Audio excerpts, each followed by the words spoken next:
The screams didn't sound human. They came from the prince's hut, sharp and full of pain, cutting through the night like a knife. Everyone heard it, but no one dared to move. I was the only one close enough to see what happened when they dragged him out.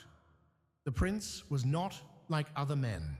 He was rich, handsome, and strong, but he used his power in ways that made people whisper. He had a habit of taking the village girls to his hut, one by one. It didn't matter if they were promised to someone or if they refused. He always found a way to get what he wanted. No one stopped him. He was the chief's only son, the future ruler. If you spoke against him, you might not wake up the next morning. So, people stayed quiet, even though the mothers of the village cried in their homes, and the men clenched their fists. I worked in the prince's compound, cleaning and fetching water. I wasn't anyone important, just a boy trying to keep out of trouble. But I saw things. I saw the girls come and go, their faces pale, their eyes empty. I saw the prince laugh like nothing mattered. I hated him, but I also feared him. One night, something changed. A group of old women from the far side of the village came to the compound. They didn't ask for permission to enter. They just walked in, their faces painted with strange symbols. They carried calabashes filled with something that smelled like blood and smoke. The prince laughed when he saw them. "What do you want, old witches?" he said, leaning back in his chair. One of the women stepped forward. She was the oldest, her skin wrinkled like tree bark. "You have brought shame to our daughters," she said.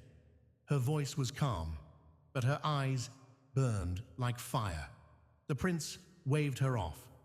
"Leave before I have you beaten." The old woman didn't move. She held up her calabash and began to chant. The others joined in, their voices low and steady like a drumbeat. The prince stood up, angry now. "Enough of this nonsense," he shouted. He stepped forward to grab the calabash, but before he could touch it, something happened. His body froze, mid-step. His mouth opened, but no sound came out. Then he started to shake. His arms and legs twisted unnaturally, like a bird with broken wings. That's when the screaming started.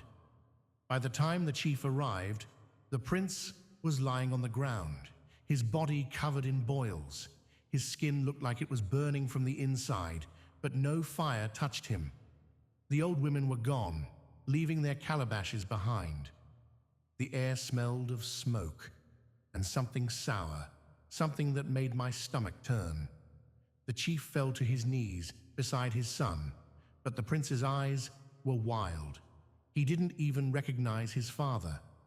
Later, they said the women cursed him for what he had done.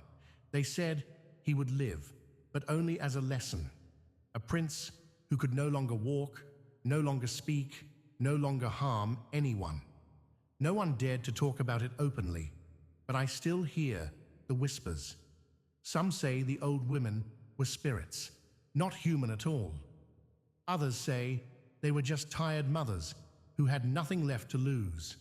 I don't know what to believe.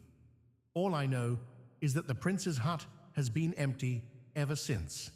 And on some nights, if the wind is right, you can still hear the screams. What do you think?